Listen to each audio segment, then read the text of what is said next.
আসলে আমার কোনো ভিডিও বা ব্লগ বা কোনো ধরনের কোনো পোস্ট কোনো কিছুই করা হয় না ব্যস্ততার কারণে। তো ঘুরতে বের হলাম আর মনে হলো একটা ভিডিও ক্লিপ নেই যাতে আমি আমার প্রিয় বন্ধুদের সাথে শেয়ার করতে পারি। তো আমরা এখন বের হয়েছে আসলে ট্যুরে, যেহেতু ক্রিসমাসের বন্ধ চলছে। আর আমরা গিয়েছিলাম নরওয়ের বার্গেন শহরে। সো বার্গেন থেকে ফেরার পথে আমরা প্ল্যান করলাম মাঝে একটা ক্যাম্পেইন করা যায়। আমরা যাচ্ছি ফাগেরনেস নামক একটা ছোট শহরে, যেখানে আমরা ঠিক এই রকম একটা নদীর পাশে ক্যাম্পেইন করব। সো চলেন আপনাদের সবাইকে দেখাই জায়গাটা কেমন, আর নিজেরাও একটু দেখে আসি। পথে যেতে আসলে এই ধরনের মানে খুব সুন্দর একটা দৃশ্য চোখে পড়লো। এটা আসলে ক্যামেরা না বন্দি করে পারলাম না। সো পাহাড় আর পাশে লেকের অপরূপ সুন্দর দৃশ্য, এটা দেখে আসলে মন জুড়িয়ে যাচ্ছিল। আর বার্গেনের রাস্তা সম্পর্কে যারা নরওয়ে থাকেন অথবা নরওয়ে এসে একবার ঘুরে গেছেন, সবাই নিশ্চয়ই জানেন এটা মানে পৃথিবীর অন্যতম সুন্দর একটা রাস্তা। তো আলহামদুলিল্লাহ এই রাস্তা দেখার সৌভাগ্য হলো, এটা আপনাদের সাথেও আমি শেয়ার করলাম। আর এখন আমরা চলে যাচ্ছি আসলে আমাদের যেখানে ক্যাম্পেইন সেই দিকে। তো দেখতে থাকুন।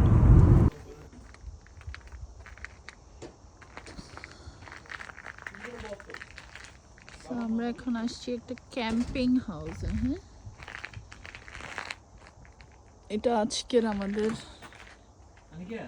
বাসা।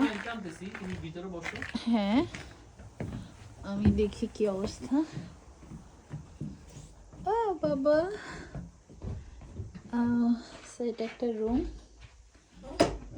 হ্যাঁ হ্যাঁ, আসবে বাবা, আসবে। এখানে একটা টেবিল, একটা মিনি কিচেন,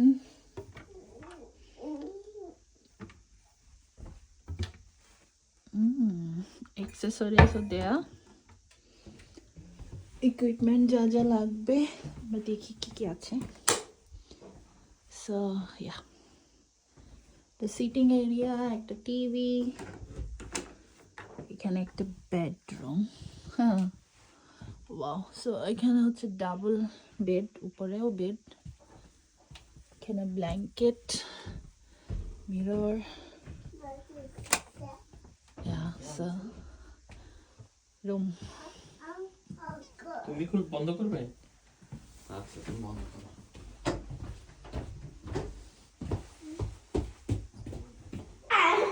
এখন আমরা আসলাম ওয়াশরুমে। সো এটা হচ্ছে বাচ্চাদের ওয়াশরুম, সব বাচ্চাদের থিমে করা। তো এই যে এগুলো হচ্ছে টয়লেট, বেবি টয়লেট, এটাও টয়লেট, এটা শাওয়ারের জায়গা। তো এই যে শাওয়ার জোন। আমার জায়গাটা খুব সুন্দর লাগছে বাচ্চাদের জন্য, বাচ্চাদের থিমে। আসো আহান, আর এইসব হচ্ছে বড়দের ওয়াশরুম। এটা শাওয়ার জোন। হ্যাঁ, এটা গোসল করার জায়গা বাবা।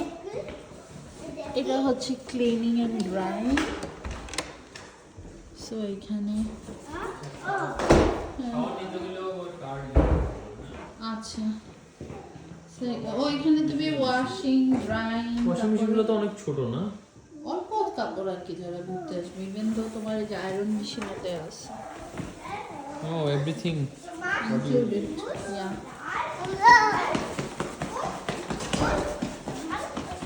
আর এখানে আবার একটা ডাইনিং, না এটা কমন কিচেন হয়তো বা। এখানে এসে আমরা খাওয়া দাওয়া করব। হ্যাঁ, এখানে যে কমন কিচেন, রুমেও কিচেন আছে, আবার এখানেও বাচ্চাদের খেলার জন্য টুকিটাকি খেলনা দেয়া।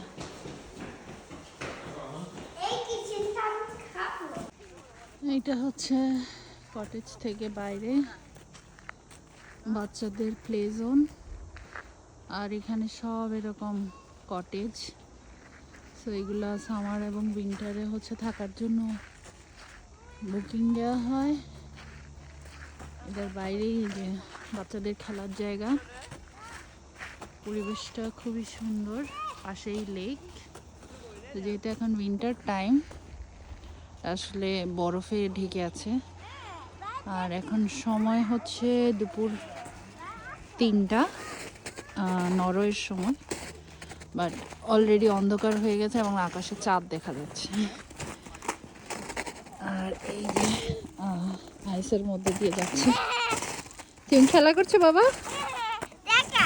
এটা কি? এটা কেমন জিরাফ? ও অনেক আইস। আর দিব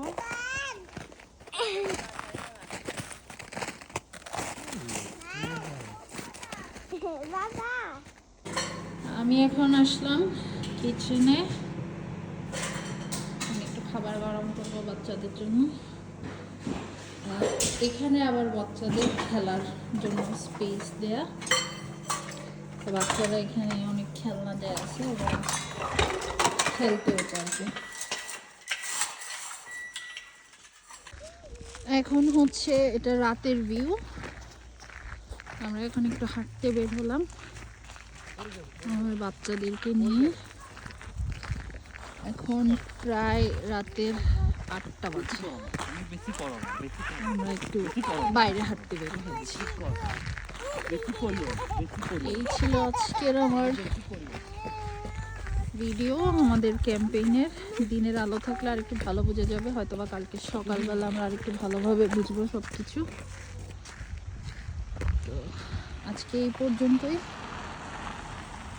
সবার সাথে শেয়ার করলাম আসলে ঘুরতে বেরোলে বা ভ্যাকেশনে মানুষ কি ধরনের জায়গায় যায় বা কেমন হয়। এখানে আরও আসলে রিসোর্ট, এগুলো ছোট ছোট, তো এগুলো এখন বন্ধ সম্ভবত। সামারে খুব বেশি জমজমাট থাকে এই ধরনের রিসোর্টগুলো। উইন্টারেও মানুষ আসে, তবে উইন্টারে খুব কম, কারণ এত ঠান্ডায় মানুষজন আসলে নরওয়ে থেকে খুব বাইরেই বেশি যায়, গরম যেসব দেশে থাকে, অথবা লং ভ্যাকেশন থাকলে যারা বাহির থেকে আসে তারা তাদের নিজ নিজ দেশেই বেশিরভাগ প্রেফার করে যাওয়াটা। আমরা হচ্ছে ঘুরতে বেরোলাম নরওয়ে দেখতে। ওই যে পানির পাশে এগুলো কিন্তু সব হচ্ছে ঘর, অর্থাৎ ওই পাশে হচ্ছে সিটি খুব সম্ভবত। এই যে এখন আমরা একটু হেঁটে বেড়াই, চারদিক ঘুরি, ততক্ষণ পর্যন্ত আল্লাহ হাফেজ।